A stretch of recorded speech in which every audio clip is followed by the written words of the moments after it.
Hello and welcome to episode 160 with my friend Leah Arao. And she is someone I met at TravelCon this year and hosts the Ticket to Anywhere podcast, so a fellow travel podcaster. So I invited her onto the podcast to talk about the Philippines as she is Filipino-American. And it is the month of October in 2024, and that is the Filipino-American Heritage Month, where they discuss the relations, the history, etc. So it's very apt for the month. And this is a great episode. We dive into various areas of the Philippines, how to travel there in terms of transport, budget, places to see. There's a great hot tip of somewhere you need to see in the podcast episode. So that is one to take away. And also there's some travel stories, anecdotes, some bit of history from Leah in terms of where she is in her travel career, if you like. So a super fun episode, very conversational. It's a great vibe and you can tell we're just friends and having a chat. So I hope you enjoy. Please don't forget to like and subscribe to the Winging It Travel Podcast YouTube channel. Hit that follow button too. Leave a comment on your thoughts on the video. And please follow me on social media. I'm on Threads, Instagram at the Winging It Travel Podcast. I'm also on TikTok too. So all the links are in the show notes. Thanks for tuning in. I'll catch you next time. Let's get stuck into the episode. Hello and welcome to this week's episode. I'm joined by my friend Leah Arao, who co-hosts the Ticket to Anywhere podcast and is an avid traveller. Leah is Filipino-American. We're going to dive into her heritage in the Philippines for places to visit, the must-dos, and any other hidden gems. I recently met Leah at TravelCon for the first time, and it's great to meet fellow-minded travellers and travel podcasters like herself. Leah has been travelling, it seems like, all year. So Leah, welcome to the show. How are you doing? I'm good. I'm excited to be here. Thank you so much for having me. And I'm actually in the middle of a 4-month stint at home in Los Angeles. Oh, okay. So pretty rooted for the summer. Yeah, I thought you were traveling all year. I know. I feel like lately the first half of each year has been jam-packed with travel. Yeah, because when I left you, you're like going to Europe, Mexico. Oh, yeah. I couldn't keep track. So I sounded like I was on the run, really. Yeah, what from? Tell us where you're based right now. Los Angeles, LA, baby. And it's crazy because, at the time of recording, the Olympics are happening, Paris Olympics, but they're talking a lot about the LA Olympics because that's where 2028 is going to be for the Summer Olympics. Yeah, I'm actually going to try to volunteer. So we'll see how that goes. Surely it's going to be too hot. It's going to be sweltering because it'll be this time of the year, but it's okay. It's okay? It's okay.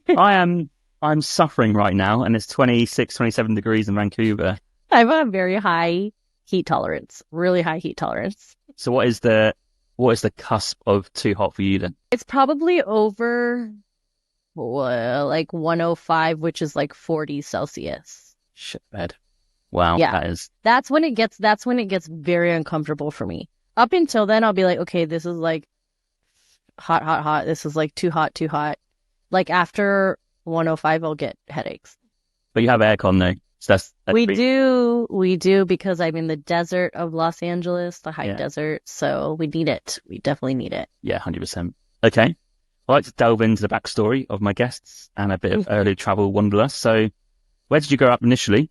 And was there any travel as part of your upbringing? I'm actually from Los Angeles. I'm from a suburb of LA. I was born and raised in the suburb of LA. And travel for me growing up with my mother, stepdad, my sisters, and sometimes my brother, who was a lot older than me. So he stopped going on the trips at one point, and we would take road trips all the time. You would actually love this, James. Every other year we'd take the car and road trip somewhere. So fun fact, I've been to every single national park west of the Mississippi River. Okay. Growing up. And then every other year in between those road trip years, we'd fly somewhere. So whether that be Alaska, Hawaii, wherever. And all of it was pretty domestic. Oh, no, we did Canada a bunch. And I know, that's it. But sometimes those flying years, we'd fly to a place and then road trip around from there. So one of my favorite ones was when I think I was 18, just turned 18. So it was the summer after my senior year. We flew into Boston with my family. And then we road trip all throughout Cape Cod, Rhode Island, Connecticut, up to New York, New Hampshire, Vermont, Maine, and then back down through the west side of of Massachusetts. So that was really cool. We saw like 3 Hall of Fames in that trip. The baseball one, the basketball one, glass blowing museum. That's not a Hall of Fame, but Cape Cod Chip Factory. Yeah. But we did all that kind of stuff. A lot of road trips growing up, a lot of Vegas growing up because LA only 1 hour from Vegas. A lot of Disneyland growing up as well. How far is that drive? Is it 1 hour? It's not 1 hour, right? Vegas to LA flight is an hour, but driving is about 4. Is that an easy drive, or do people just fly? We used to drive when we thought we would like save money in like college, or we wanted a car, or we wanted to go places like outside of Vegas. But I feel like as you become adults and you're not traveling with kids, most people just fly. Yeah, that's fair enough. And before you come to adulthood, was there any international trip that's not Canada? No, isn't that weird? No, that's totally fine. Yeah. I'm keen to see where it starts, right? Because you must get to adulthood. So what are you thinking in terms of travel? Are you always thinking about maybe going on a trip? Was it in your mind? Was it even possible? When I sort of like as you left the childhood bit into maybe like college, I guess. Yeah. A bit more freedom, but obviously need money. So how did you think about travel in that sense? I wanted to study abroad in college, so I applied. And actually, I'm going to tell you a big secret, which now all your listeners are going to know because I never tell anyone about this because I'm kind of ashamed, but it's okay. It worked out 10 years later. Applied for study abroad program in Buenos Aires, Argentina, and I went to Cal State Long Beach out here in the LA area. And I was dating someone at the time who, I thought I was going to marry. We'd been dating for like 2-3 years. But I was like, I still want to do this trip. Strong, independent woman. Like, I can be away from my boyfriend for a semester, right? And turns out I couldn't because I had already decided, you know what? I don't think I want to go. And the decision took a bit longer than I thought it would. So when the decision came back, they actually were like, you're accepted into the program. And I literally didn't respond. I didn't reply because I'm like, I'm not going to go because I want to be here with my boyfriend. Mm-hmm. I literally gave up traveling a semester abroad in college to be with a man. Ladies listening to the podcast, don't do that. Don't ever, ever, ever do that. Take the trip instead. I mean, it worked out because when I backpacked South America, like 7 years later, Argentina was the first place I went for 6 months. So I did end up getting my time back in Argentina. It was just in a different phase of my life. And the boyfriend was no more, I assume. The boyfriend was no more. No, yeah. Big lesson. Big lesson. I was so young and I was like, I'm going to marry him. Why would I leave him? No, just leave. Just go. Just go on the trip. That kind of reminds me of, I don't know if you watched what Americans would call the soccer. I call football in Europe, right? So the Euros has happened and Spain won. And that 16, 17-year-old from Spain, Lamal, right? He's decent. He was at the end with his, I guess at the time, girlfriend on the trophy parade, right? And then there's a story out 2 days later that they're broken up. I'm like, now me wanting to Google this. I'm like, wait, they were so cute. Yeah, and I think she was on TikTok and sitting on some guy's lap. He wasn't happy with it, and they just broke up. But I'm like, that young, you just don't need to have what you think is like, I guess it's bad odds not to say, like a girlfriend or boyfriend at the time in those photos for something as big as that, because 100%. likelihood is not going to be there in 10 years' time, right? So just 100%. The huge error, and now he's got like this ex-girlfriend that wasn't even there that long. Wait, I am cracking up that you thought of this because when I saw them like on the pitch taking celebratory photos, I was like, get out of the photo. I was like, who knows how long you guys are going to last? Because I'm not going to lie, like fame changes people. He's like 17. I know, he's 16. Fame changes people. Like, case in point, Jeremy Allen White from The Bear, him and his long-term wife broke up. Now we're getting into celebrity gossip. But I didn't know who that is. Like, I'm just like, you're 16. But I literally was like, why are you guys taking photos together, like, of his huge championship win? Yeah, I know. Yeah. So I guess the lesson is, if you're younger, just pinch of salt. That's all you need. I was young at that time, too. I was like 20 when I made that decision. And like, that, I don't tell a lot of people that because it was like big regret. I don't tell a lot of people that because it was like a regret for like 6-7 years and then I fixed it. So I was like, I wouldn't call it a regret. It's just a lesson learned, I think, maybe. 100%. Regret is quite hard. I mean, you went back. It's like, Argentina is always going to be there, right? If you didn't go when you're 20, but you always had it in your mind that you wanted to go, then I'm sure in the future you would have gone anyway. I think the bigger part was like that I did it for a guy. Yeah. I think that was the thing. It's like I didn't do it because family needed help at home or like I had an amazing job opportunity. It was because I didn't want to leave my boyfriend at the time. I've gotten smart since then, don't worry. That's good to hear.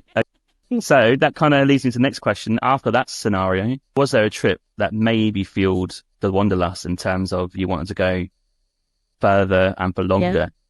Yeah, definitely. I mean, all throughout college too, I would travel to Vegas a lot with my friends, which I mean that I did that as a kid growing up. So it was just different. Now we were like legal to drink. We were doing it on our own without parents. So that was always really fun. And then right when I graduated from university, so about 2 years after I didn't respond to the Buenos Aires acceptance, I took like a 3-week trip to Spain Spain. Whoa, now I'm getting like 3 years ahead of myself. I took a 3-week trip to Greece. Same, right? Spain. Your words, not mine. I'm kidding. Yeah, took a 3-week trip to Greece with EF College Break, who's now like EF Ultimate Break or whatnot. So it was a group tour, but I didn't know anyone going on the tour. And I thought like, cool, I get to follow a schedule, but like it's super new and I'm going alone. I don't know anyone here. I'm going to be mixing with a bunch of randos. And it was like Greek island hopping in June, right after university graduation. And it was amazing. So that was definitely the start of everything big. And that's how we like kicked off the summer. What did you learn from that trip? Do you think maybe like culturally or the way travel is, or did you like the freedom of it? Like anything you learned? That's quite... Yeah, I definitely learned. I think I had been gearing up mentally to be like, I want to start like traveling on my own and traveling internationally. Yeah. And I learned that I could do it pretty well. And that as a roommate, I was never the problem. It's always everyone else. No, I'm kidding. My roommate she was interesting. Like we're good roommates, but like, I don't think we were like friends in real life, but that's okay. You're just on a trip for 3 weeks. Yeah. But yeah, I was like, oh, I can do this. I can go solo around the world. Yeah. So, yeah. And then what happened after that? I mean, Spain, you said 3 years later. I mean, what's the gap here? Yeah, no, I think I'm pushing that. It was like 8 months later. Oh, okay, right. Fair enough. Yeah. So, of course, 2 months after that Greece trip, I started working the corporate world. You know, I wanted to climb that little corporate ladder. I actually got really lucky. I think at the time, like this was back in the day when that was the American dream, right? Like travel a little bit and then like, boom, graduate college, start your corporate job. Yeah. And that all worked out really perfectly for me because it was basically the end of summer and I had started my corporate job. I was like, this is so great. I had my 3 months of summer. Now I can make money. Yeah. And then, over Christmas and New Year's, I went to Spain to visit a friend, and that I went alone, but I met my friend and all her friends there, celebrating New Year's in Spain, where they had all these cool customs and traditions. And then after that, I went to the Dominican Republic alone. I went to, throughout the years, went to Nicaragua alone, went on another Euro trip with another group tour. And then I was still working corporate, so there were still restrictions on like time off. Yeah. And whatnot. And so I was taking all the trips we can. And the company I was with at the time, and then during those, 4 years that I just told you all the trips about, I had moved to Vegas in between that. And then the company in Vegas, like 1 year in, they switched to unlimited PTO. So I started taking more trips, more weekend trips. Yeah. And then it was about like 2015 when I went on a trip to Nicaragua with a friend, and I was like, I don't think I'm going to work in corporate anymore. And I'd already been working in corporate for like 5 years. Yeah. So it was like an early to mid career point where I'm like, I don't even want to be in advertising for the rest of my life, And then like I had loved traveling, seen so many people do it different ways. And this was when like blogging was still really, really big as well. Yeah. And it was on this Nicaragua trip where I brought a suitcase, which was really embarrassing. Like I brought like a huge one, James, like not a carry-on. I brought a massive suitcase and every single driver was making fun of me. A big no. Yeah. I brought a suitcase and you're going to die because I also brought a sweater. Don't ask me why I brought a sweater. Oh my gosh. I was like, why did I bring a sweater? Yeah. And, I was on that trip. I was discussing it with my friend, who's still one of my really good friends to these days. We talk a lot about like life and career and business. So he's the perfect buddy to be like, do I want to make this shift in my life? Right. So when I got back from that trip, I booked another one to Europe right away. And it was set to leave in like 3 months. So I had that to look forward to. But when I was back in Vegas, I was like, you know what? I think I'm going to get certified to teach English.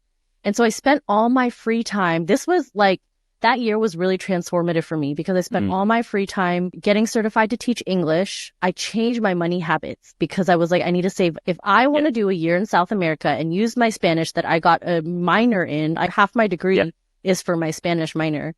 I was like, I need to make some really, really big changes.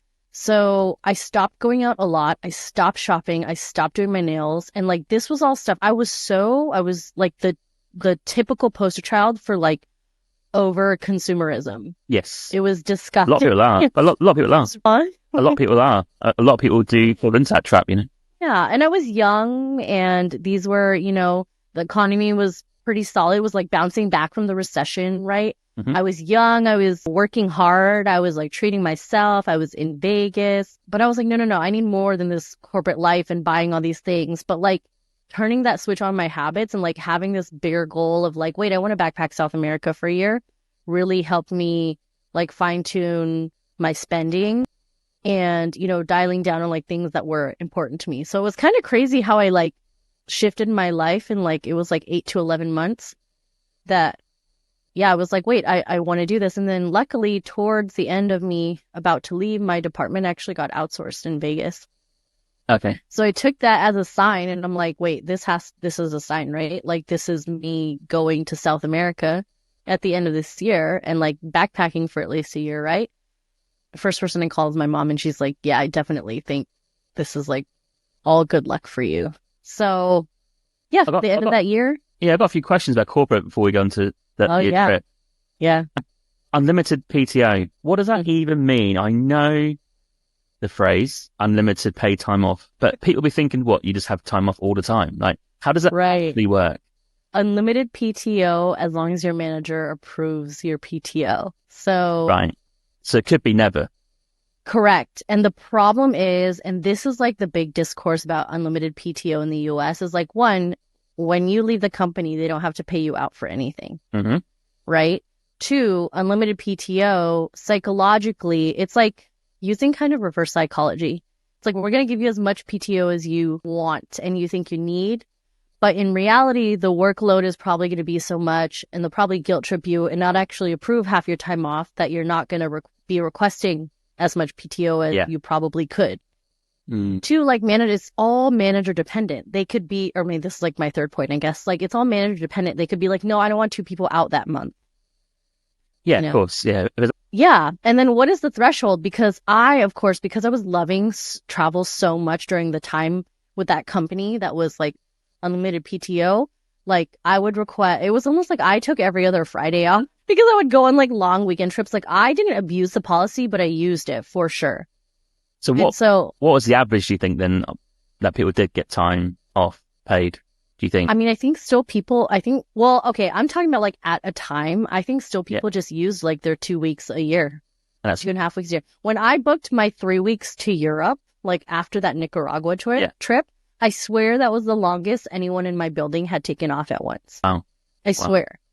Yeah. And then like a month and a half later, after I came back from that, I took like 10 days off for my sister's bachelorette. That sounds crazy because it was also in Vegas. Like, I was like, I'm just going to take a couple extra days off. Well, the bachelorette itself was 5 days, and then I like took a few more extra days. Bloody hell. So your manager was quite lenient then?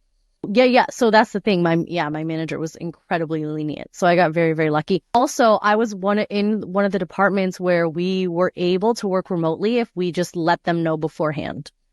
So like, hey, I'm going to work remote. Right now, before the trend, you're kind of already doing it, I suppose. A bit, yeah. Like, we had so many meetings that I'd end up going to the office a lot, or like the clients, the properties offices. But, if I was like, hey, I'm just going to work from home Thursday, Friday, like it was Monday, and it'd be like Thursday, Friday, I'm just going to work from home. Like, they'd be like, yeah, sure. So I got really lucky. Okay. And corporate world, you hear this all the time. You probably hear it on your podcast. I definitely hear it on mine. It does have a shelf life for a lot of people. So you said 4 years, I think, there before you start to think, or 5 years. I mean, some podcasters that we know were in finance, whatever, and they quit after 5, 6, 10 years, right? So there must come a point to people where they think things aren't as needy as what they think, Yeah. what corporate can give you. So I wonder why people stay in it. They must not be interested in experiences. I'll tell you why. It's the golden handcuffs. Yeah. That's exactly why. Because, I mean, let's be honest, we all want security, and we want our lives to be easy. We want consistent paycheck to like fulfill our hierarchy of needs, right? And like that's only going to come if we know we're working for other people where we can get a consistent paycheck every other week, And it ties into your bills, doesn't it? Because if you commit, I guess, to big debts, could be a house, could be a car, whatever it is, you're kind of committed, aren't you? That's it. Mm-hmm. Unless you sell off early, I suppose. Yeah. Interesting. Yeah. I do think a lot of people in corporate are, I mean, I think now there's a big differentiator between like being actually miserable and like having a job just to live. Because like, it used to be maybe 10 years ago, it's like, oh, you should love your job. If you are in love with your job, you're not doing what you should be doing. But not everyone, like a very small percentage of people can live like that. It's like we all need to make money to sustain ourselves. And like, you don't have to be obsessed with your job or be doing the perfect thing you want to do. You just have to be respected and treated well and paid fairly, and not like hate it every day. But I think, now there's like, I don't know, there's like groups of people that are like, okay, I'm okay with my job. I'm fine. I get enough vacation, blah, blah, blah. And there's the people who like are actually miserable. Yes. Yeah. That's tough. It's tough. Yeah. People, yeah. I was reading a book where it said 14% of people love their job, 14%. And I think 25% hate their job. Oh, that's a lot. So there's a big lot in the middle who just like, right. But even that, I mean, get too deep here, but if you're in the middle and it's, I don't know, 40 hours a week, 40 hours that week is, I mean, that's a lot of your week, isn't it? So it is. The 14%, I guess, are winning, I assume, because I honestly think that 14%, most of them are lucky. Yeah, of course. Yeah. I mean, I do believe you create your own luck. Like you set up these opportunities for yourself, right? Yeah, but like hard work, etc. Most people, I mean, how many of your friends, you look at your circle of friends, say you have 5 friends, 8 friends, really good friends, like are obsessed with what they do. This is what I talk to my partner about is how many people do we know who we generally think love their job? Right. But there's a problem here, right? They could say they love their job. Yeah. But they will say that because they're defensive about their choice they've made. So my question is one step further. Is like, well, people can say what they want. So my next question is, well, tomorrow, if you didn't have to do that job, would you do it? So an example of this is if podcasting was paying a nice livable wage, not like huge, just livable wage. And then I got loads of money tonight and tomorrow they said, you don't have to do podcasting again. I'd still do it because I think it's fun to talk to people and release some content, right? But if you're doing a crappy job like teaching or something, I'm like, oh, who wants to be a teacher? So I think like some people will say they love their job, but I don't actually think deep down they do. And that's probably reflected in that 14%, I'd imagine. Right. Yeah. Right. Yeah. And I also think that's dependent on like people's definition of loving your job, right? Yes. Yeah. Very subjective. Exactly. Yeah. There you go. Okay. And a few more questions before we get into Philippines. And I want to touch on your year trip as well, because that's not on my notes, but you mentioned it. So we'll have some questions. How many languages can you speak? 1.5. I speak I speak English, and like I mentioned, I minored in Spanish at university, so definitely enough to get by. So even though I grew up, I'm Filipino-American. My parents immigrated here from the U.S. My parents divorced and remarried.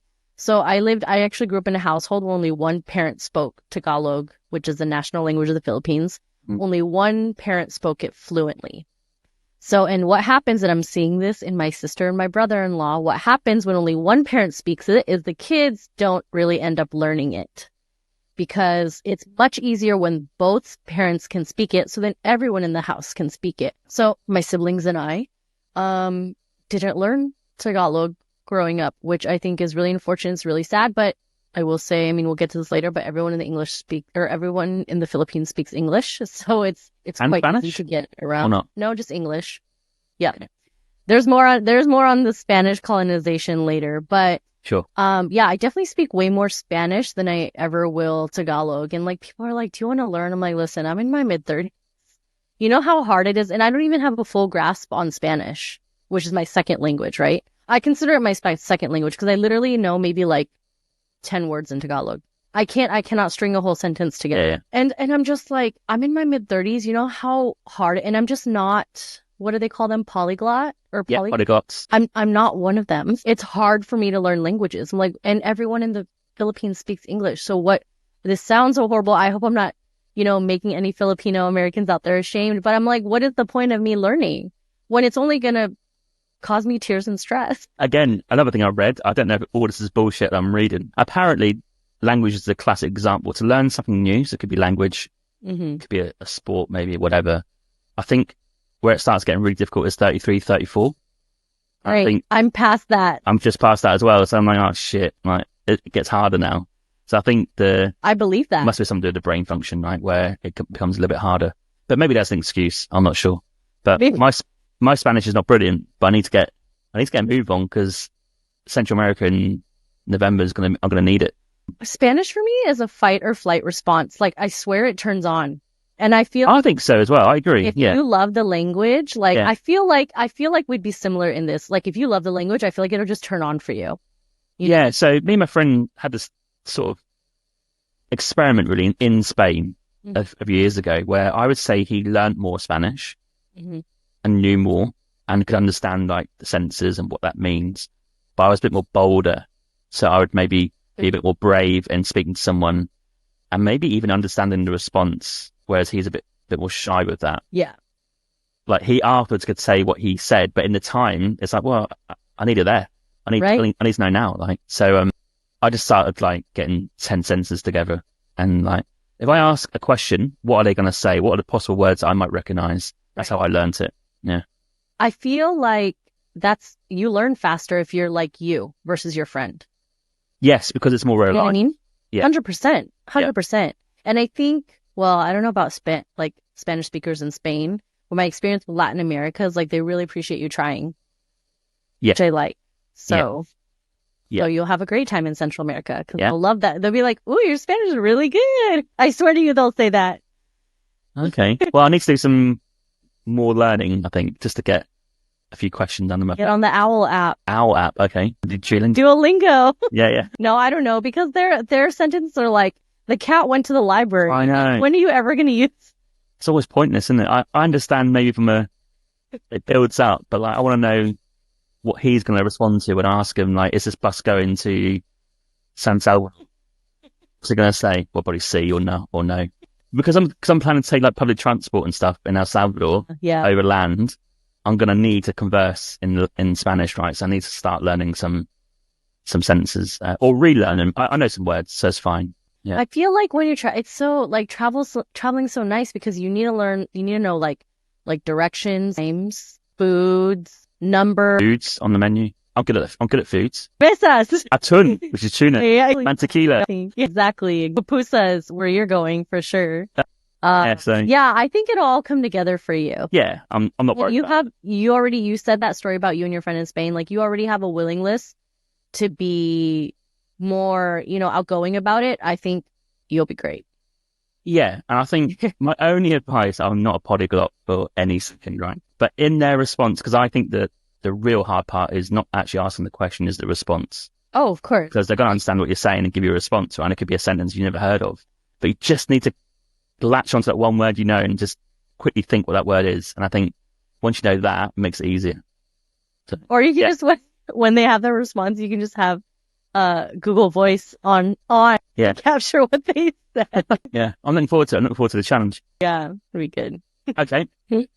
We'll do Philippines, then we'll come to your backpacking trip. I know it might be the wrong way around, but I want to get stuck into the Philippines because I've never been. Yeah. Got some facts about that as well. And we'll do some of your travels after that. So Philippines is the only country I've not been to in Southeast Asia. Shut up. So that's an apology straight off the bat. Wait, why? I'm curious I feel like I asked you why at TravelCon, but remind me why. Well, if there's no reason, then you can also say that. But I'm curious. There's two answers. One's going to annoy you. Promise for you, I won't. For you, I will not get annoyed. I'll just take everything in stride. Okay. Well, at the time, I was in Indonesia, and I thought, Philippines, same, don't need to go. Okay. And then the second part of that is, I just never got around to it, but it is on my list. Okay. Yeah. Actually, I was in Borneo, which is obviously half and half, Malaysia and Indonesia, but we had a chance because just over the water to go, and we're like, nah. Right. Okay. So, but anyway, I thought it'd be better to start with after that bombshell. That's so funny. Maybe let's talk about the geography of the country, because what I Yeah. find amazing about the Philippines is it's a bit like Indonesia, actually. I'm not Mhm. trying to wind you up. Lots of islands, lots of places. It's overwhelming to Okay. think of. So how would you describe the Philippines? Very overwhelming. Well, I also think, okay, the Philippines has about 7,600 plus islands, Yeah. but they also consider like some uninhabited islands of land an island. Okay. And I'm like, I get it. You can be uninhabited, but I'm like, they've pointed to things in the middle of the ocean as we're like sailing by. They're like, that's an island. And they'd say the name of it. And I'm like, that thing is the size of my house back in California. Like, it's tiny in comparison to like an actual landmass. I'm like, what are you guys calling islands here? And like a lot of you can't even like go up to it, you know? There's Sure. no beach. There's no like easy entry. Like it's just like rocks in the middle of the ocean. Tons of islands. Where to even go? When people are planning trips to the Philippines, I think you hear about the classic Palawan, Boracay, Cebu, Bohol. You hear about the classic places, and those are all honestly excellent places to start. And even as like a traveler there, like I've been to those places and I want to go back to some of them. And then some of the popular ones I haven't been. So I don't care if people are like, that's so touristy. I'm like, I'm still going to go. I'm a tourist. Mm. I didn't grow up there. My parents did. Yeah. Tourists to their country, you know? But the reason I asked you why you didn't feel like going to the Philippines when you had the chance and you were in Southeast Asia is because I think the biggest problem people are fighting is that it takes too long to get everywhere in the Philippines. Got it. And I'm not going to lie, it does. Yeah. You have to fly or you got to take a ferry, which means you also got to be good with long distances over quite rough seas. And in that case, you have to fly. And if you buy the flight too late, it could get pricey. Okay. Yeah. My solution to island hopping in the Philippines or visiting the Philippines is honestly, do not go for less than 3 weeks. Right. Okay. And because I'm a slow traveler, you know, that's what I coin myself as. I'm like, 3 weeks, I'd probably go to like maybe 4 places max. Because I'm like, I want to spend, especially in the Philippines, especially in place like an island nation, you don't know when you're going to go back again. Yeah, I know. It's like, why not spend 4 or 5 days in each place? And then like on each island, some of these islands are so massive, they have like 3 to 4 places you want to see. And then when you break that down, that means you're only spending 1 night in a place. No, you don't want to do that. So No. And I was actually going to go this November, but changed my mind for a few reasons. One being the flight costs to Asia are ridiculous at the minute. So I'm like, I am sticking to Central America time, which is the PST or EST, right? And it's shorter time to get back and stuff like that. Yeah, absolutely. I also, we mentioned this earlier, the reason I asked about Spanish is because I think, am I right in saying that it was colonized by the Spanish first? Yes. And then the Americans second one, like that, and obviously the Japanese. Yeah. I think maybe, you know, the Brits had colonized them for a little bit too. Oh, really? We got stuck in, did we? I mean, you guys stick your business into every country. No? You better keep that part in there. Well, we don't want to feel left out. Exactly. They're like, hey, we want to join the party too. Do you know what the biggest? I don't go off on a tangent here, right? This almost sums up the whole ridiculousness of colonization, right? You know, during the Second World War, where we obviously colonized before Japan came along, Singapore, Malaysia, or Malay, I think even Thailand as well, right? Japanese come along, much stronger. We give up. No, can't deal with that. We'll surrender. They take over for a bit. And then when they lose, we just roll straight back in. I'm like, you didn't even fight the first time round. And you had the audacity to go back and say, yep, we're coming back. How does leave it to the people there? Unreal. Unbelievable. So funny. Oh my God. We laugh about it now, right? I know, but yeah. Oh man. But yeah, so the Spaniards colonized the Philippines. Oh, there's so much discourse about this online too. The Spaniards colonized the Philippines for 330 years. isn't that insane? It was a rule that started in like maybe the late 1500s or early 1600s. That's why I always tell people, it's like, if they look Asian, but their last name is Spanish, they're Filipino. Yeah. Yeah. Because I can't tell you how many of my cousins are like, their surnames are like Flores, De Guzman, Cruz, Credo, Pineda, like Spanish last names you would hear in Spain. Yeah. Or like, just like our Latin American brothers and sisters, you know? So, but yeah, so they mixed with the indigenous people. They did a lot of killing and taking over the land. There are some parts of the Philippines that actually still speak broken Spanish. Okay. It's kind of crazy. And the official language of the Philippines is, well, it's two languages, Tagalog, also known as Filipino. So either way you say it is correct. Yeah. And English. English is a national language, which is funny because English is not even a national language of the United States of America, but it's a national language in the Philippines. And that's because of that's because of the Americans, which we can get into a second. But there's a lot of words in Tagalog that are literally the exact word in Spanish, which is really cool. Yeah. So when my parents came to visit me in Argentina, my mom and aunties were actually able to negotiate with the street vendors because the fruits and vegetables and certain words and numbers are the same in Tagalog. Oh, wow. Okay. Yeah. Huh. Yeah, it's pretty cool. Where does the Americans come into this then? Because I was watching a documentary the other night about the World War II and that Asia part. And Americans were already there at that point. So where did they come in? The Spanish-American War, where basically the U.S. and the Spanish were fighting for control over the Philippines. And the Americans won. And this was the beginning of the 1900s. And they said English everywhere. Healthcare, education, English. That's why they've literally been speaking English in the Philippines for over 120 years. Wow. There you go. My parents literally learned it growing up. So when they came to the U.S. in the 60s and 70s, which is when a lot of Asians were coming over because of like civil unrest, right, in different parts of Asia, they were easily able to get jobs because they speak pretty good English. And I imagine learned it in school. Your parents' grandparents maybe were remember that time, early 1900s maybe? Yeah, but I don't think my parents remember their grandparents really. Oh, did they not? Okay, fair enough. Yeah, I think, I haven't talked too much about them. Yeah, but that was a long time ago. I mean, but it's just interesting because, you know, also, I just learned this recently that Philippines is one of the only places that the U.S. has colonized. Yes, they're late to the game, weren't they? Yeah. Which is why I was like, oh my gosh, that's true.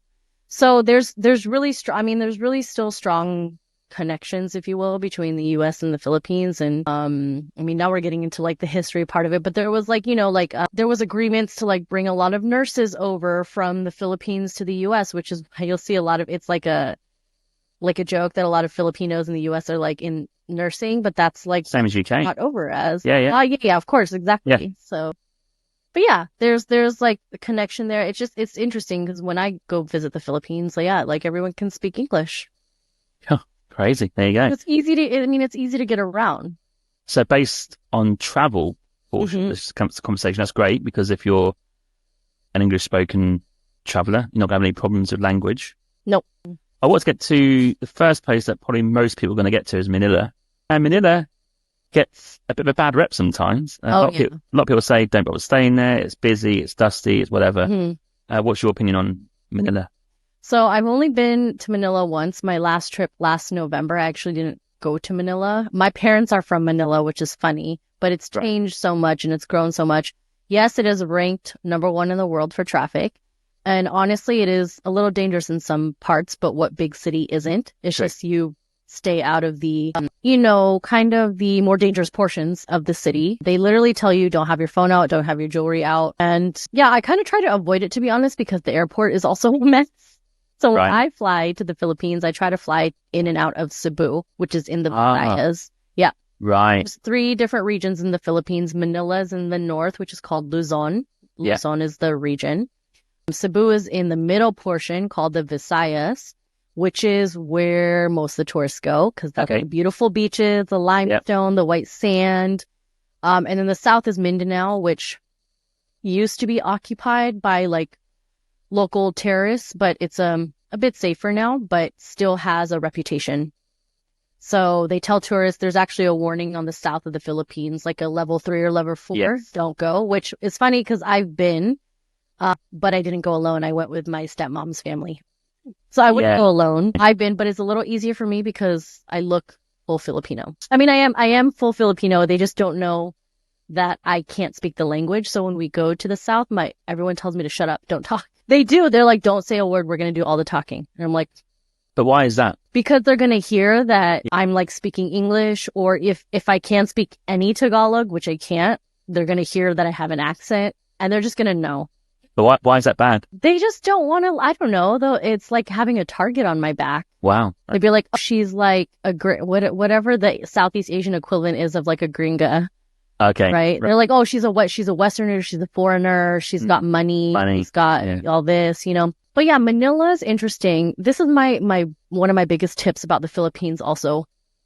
Before you have a flight, like especially big international flight, I would get to that city a day early just to be safe, because a lot of transportation, whether it's like ferries, buses, whoever may go on strike, or weather may be inclement, right? Planes may not take off or land on time. Yeah. So when you're flying in and out of Cebu or Manila, get there like the day prior. And with Manila, I think there is a lot to see and do. It's just that you have to fight through the traffic, which could take hours, to be honest, unless you stay in the nicer touristy parts, which is like Makati and BGC. Yeah. And you can just walk around and stay there. But there's Intramuros, which is a beautiful historical part of the city along like the seawall. And there's close by day trips you could take, but you really do have to have patience in Manila. And I am trying to go back to the Philippines at the beginning of the next calendar year. And if I do, I'm going to stay in Manila for like several days to make it worth my time. Is there a thriving hostel backpacking community in Manila? Yeah, I'd say so. I think a lot, because a lot of people use it as their base to jump in and out of. Because I will say flights in and out of Manila are cheaper than in and out of Cebu. Okay, fair enough. Yeah. Yeah. But the Cebu airport one, it's stunning, it's clean, it's modern, priority. They have lounges there on Priority Pass. So, and then like getting in and out of the airport is just much easier there than it is in Manila. Manila's just got so much traffic. I don't know how I did it. I don't know how I did it the first time I went to the Philippines. I'm like, how did I get in and out of the airport, you know? So. All right. So you mentioned the 3 parts of the Philippines. Let's dive into them in terms of where to go or maybe what to see. So you mentioned the northern part, which includes Manila. Yeah. Is there anywhere else in that northern part that people can check out? Yeah, absolutely. Batanes, which is the north. It's like the locals call it like the New Zealand of the Philippines. So beautiful scenery, but like it's not necessarily, I think people, what they want to do when they go to the Philippines is they want to dive and they want to snorkel and they want to see like clear water and then limestones. So Batanes is there, Baguio is there. Baguio has the most mild weather in all of the Philippines. So it's a good maybe like 22 Celsius, 72 Fahrenheit all year round. Nice. Which is really cool for the Philippines because it's like so high up in the mountains. Yeah. Yeah. Okay. So high up in the mountains. And then just outside Manila, like there's La Union, which is kind of a new Siargao, which is like the surf capital of the Philippines. Okay. But La Union, or in English, La Union, they're kind of up and coming surf, you know? And then there's Tagaytay, which is right surrounding Mount Taal, which is the active volcano. Yeah, there's lots to see in Luzon. It's just making your way out there because it's all very sprawling across the region. So, you know, long bus rides everywhere or like short flights, but sometimes flights aren't always available. Right. I was going to say for Luzon, the transport is flights pretty much. Yeah. Hopping Unless you want to take like 10-hour, 15-hour buses. What's the roads like? I mean, slightly bumpy, but I never felt like my life was in danger. Oh, yeah. Okay. So they're basically not roads from like Nepal where they don't even work. Okay. Right. Yeah. No, the roads are pretty because the locals take them too, you know? Yeah, of course. Yeah. So it is worth getting to Manila, maybe acclimatizing for a day or two, seeing the city, and then going north is an option. Yeah. If you're coming back from the north, going to the middle area, which you mentioned is like Cebu. Yeah, like the Visayas, basically. Visayas, yeah. I can imagine that's a bit of a journey. You'd want to fly, I think. Do you want to fly? I've got a list of areas here that I've obviously gone on Google and had a look. Ooh. I think these are what you were saying earlier about these are the tourist areas. So we all know Boracay. Oh, yeah. Yeah. That's a classic, isn't it? Classic. And like it was so touristy years ago that they had shut it down in order to like let the island breathe, and they changed all the rules. So they didn't have visitors for like 6 to 8 months. Oh, wow. Yeah. Which worked. But when they opened it back up, they implemented noise restrictions. They moved, all the businesses had to move back from the beach, so you couldn't be on the beach. Oh, okay. Right. So they kind of had to like rebuild their patios and whatnot. Yeah. And their storefronts. And people were like, oh, it's like different than when it used to be. I was like, what it was trash. And like you guys were screwing everyone over. Like you were screwing yourselves over. You were making the island so dirty and like just causing hell for the locals. And so now it's just different, and it's good. I'm glad. I'd rather like save the beauty of the island than worry about people have like a night out, you know? So is it an island where you can maybe see all the like fantastic nature? Yeah. But not just a party or a night, but like you can 100%. Okay, good. That's good. Because good. Yeah, you can have a good time, but I do think there are noise restrictions now, and it's just not like that full moon party backpacker crowd anymore. Right. Which I'm fine with. So that was there before. Mm-hmm. Oh wow, I didn't realize that. Okay. Yeah, I've actually never been, but I've heard. I know people are like, well, how would you know if you've never been? I was like, I've billions of people I know have been, and it's like it's not hard to see photos, and like they shut it down for a reason. They're not lying, you know. Of course, yeah. So, but yeah. So, very very popular place to go. I do plan on going on my next trip. Okay. Just because I'm like, even though it still could be kind of touristy, I'm like, but I want to see it. I don't want to just keep talking about it without not ever having gone, you know? Yeah, of course. Yeah. Okay. And Cebu City? Yep.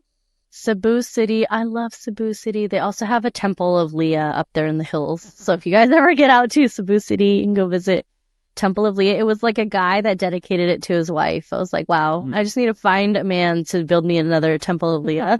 But even along Cebu, like, people are like, oh, I hate the city. I don't know. I love cities. So when people are like, I hate cities, I'm like, good for you. Would you like a gold star? People are like they're so proud. Have you noticed? They're like so proud of hating cities. I don't know. It's weird. I know. It's the weirdest flex I've ever heard from travelers. Yeah. I'm like, all right, bro. I love a hub. Yeah. I know. And then like the city, you can get everything in, you know, things that you can't get in remote areas. Like if you need stuff, I don't know. You have access to things like a hospital. Yeah, true. What is Cebu known for? What are they known for? I was just going to say mangoes, but there's an island nearby that they are known for mangoes, an island nearby. The island itself, I mean, they have Oslob, which is where you can swim out with the whale sharks, which I personally don't think is very ethical. That's just me. If you want to do it in Cebu, the island, do your research. But they also have Moalboal, where you could dive or snorkel with the sardines in an incredible sardine run that like blocks out the sunlight. It's so wild. Oh yeah, okay, yeah. I might have seen it online. Yeah, absolutely. And then they also have, I mean, like dozens and dozens of waterfalls, but they also have like Kawasan Falls where you can do like the canyoneering. Oh, and you jump off like 8 different waterfalls that are like different heights. Yeah. Okay. And it's basically, honestly, Cebu, the island itself, is a massive jump-off point for everywhere else in the Visayas. And one of those areas in the Visayas, which, if you go on Google and put in these places, is pretty dreamy, and that's Palawan / El Nido. I mean, this place looks incredible. I know it might be popular, but some of the scenes there, sensational. I mean, it's not voted best island in the world for like 5 years running for nothing. Yeah. So it's as good as it says. It's absolutely stunning. And the water, like, I love this quote from a Dutch friend I was on a boat tour with last time I went there. She's like, we were like riding along the boat, like on the hammock on the side of the bangka boats, which is traditional Filipino boat. And we were just like staring at the scenery, having a San Miguel light. And she's like, when I think of the Philippines, this is the scenery. This is exactly the scenery I think of. Like, it's everything in your dreams. Yeah. It's absolutely stunning. And yeah, it's quite touristy, but for good reason. And it is more expensive than the other islands. I mean, Right. very affordable for maybe someone coming from like North America, Europe. Mm. But yeah, a little touristy compared to other islands. Is there bits to escape that on the island? Is there little pockets where you can escape that, or you just have to accept it? And It's either there are towns on Palawan that are either developed or they're not. right, So it's like the developed towns, the undeveloped towns, like we went in there with guides because like even those, like first off, they speak another language they speak Tagalog, but they also speak their local indigenous languages. But even in those kind of secluded towns, they don't speak a lot of English. So everything there is kind of made for the locals. And I wouldn't even know how to like order something, order like a dish. And like, to be honest, I don't even think they would have like lodging in these more like remote towns, you know? So because there's a lot of, it's an island, so it's all like seaside towns, because the closer you get to the middle of the island, the more mountainous it is. Yeah. There's not really inhabitants in that area. Yeah, I would just stick to the places where the tourists are on Palawan. I actually haven't talked about this on my social media yet at all, but last November I went down to the very, very south of Palawan called Balabac, and it's completely untouched. A lot of a big Muslim community. Yeah. So it's interesting because they tell you repeatedly, like your guides, you can only go down to the south with tours, Okay. registered tours. You can't go on your own. really, wow, Yep. And because it was formerly part of like an area that was kind of inhabited by like Muslim terrorists. right, And so foreigners just like weren't allowed. And it's like literally even from like Puerto Princesa, which is where the main airport is in Palawan, it's like another 5-hour drive down, and then to like even the more beautiful islands around Balabac. Balabac is a region. It's another like 3-hour boat ride.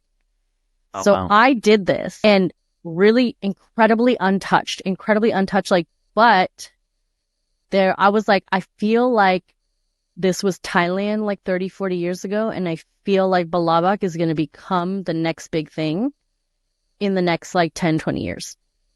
wow. I know, that's why I wanted to get out there before like they start building up, because even we stayed at a camp that was all like nipa huts, which is a traditional really strong straw and bamboo houses in the Philippines that can withstand all kinds of weather. But we stayed in like a nipa hut camp, and they're like, see that sign over there is like maybe half a mile that way. They're like, don't walk past that sign because they're building on it. It's the property owners own it. They're like, okay, like who's building there? They're like, oh, a big hotel corporation already bought that piece of land out and they're going to start building up. I'm like, already? Wow. I guess what I was going to say is it all depends if they stop the tour rule. As soon as they let people start letting people go there by themselves. They will. I know. And then that's it. It is, because they're getting approval for a port and they're for cruises, and they're getting approval for an airport.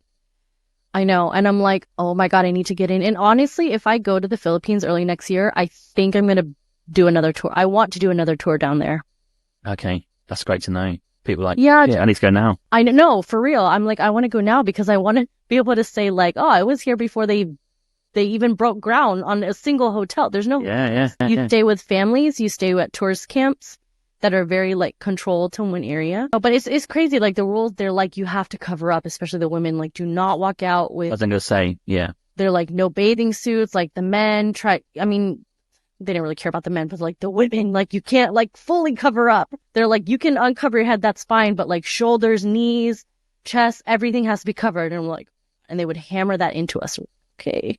I was then going to ask, no, go on. Yeah, I was going to say, even when we did though, like the stairs that we got were burning. And like I said, like I look Filipino, right? Yeah. Because I am, but like I look and they felt them still staring at me, even though I was with a group, but I was just like, ooh, the eyes are burning. So that was my next question. What is the relationship between people on the island who are living there, indigenous population, to the tourism there? Is it right? Is it harmonious or is it quite fractured? I think, I don't know, I feel like you hear this a lot in Southeast Asia. Like, I wonder if they're like, oh, you can do this. You can run tour operations here. Just give us a cut. Sure.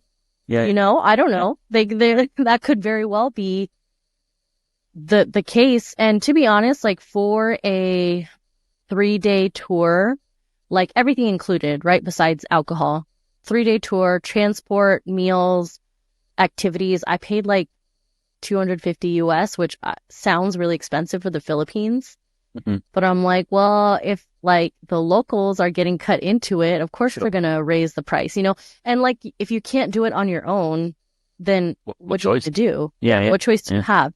Mm. And like, for me, I always think it's easier for us to make $1 than it's faster for us to make $1 than it is for them. And like me, I like to look at it as like supporting the local business, because they are like these tour groups, very, very local. And I know they're run by Filipinos. Mm-hmm. And the guides speak pretty good English, so we were able to get by. But yeah, I think the relationship is one of curiosity, 100%, with this all the staring that we got. I am a little bit worried for what the future holds for them.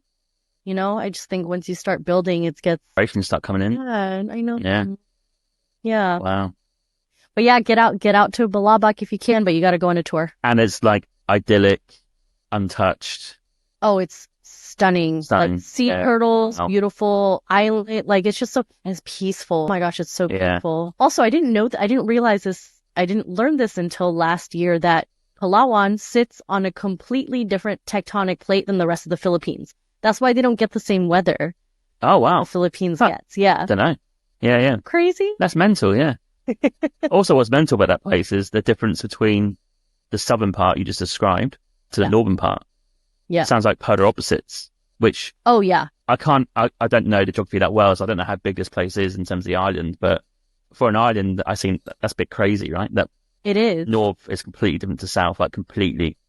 Yep. Yeah, well, I think it's because the south is so far south that it was occupied for a long time, right?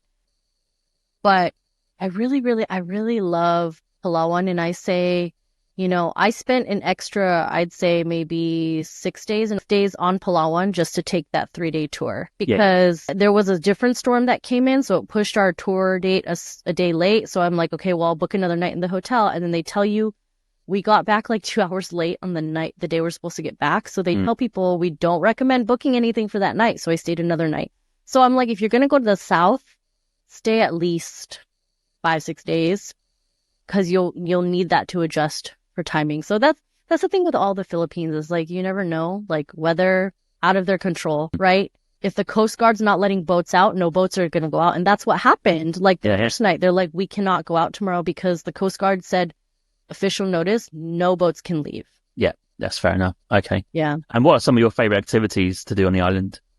I'm not a diver. I'm not a scuba diver, so I go snorkeling. Snorkeling? Yeah, that's cool. But diving's one of them. Snorkeling, I mean, you can kayak, you can paddleboard, swimming. Is there like little boat tours through the the cliffs and stuff like that?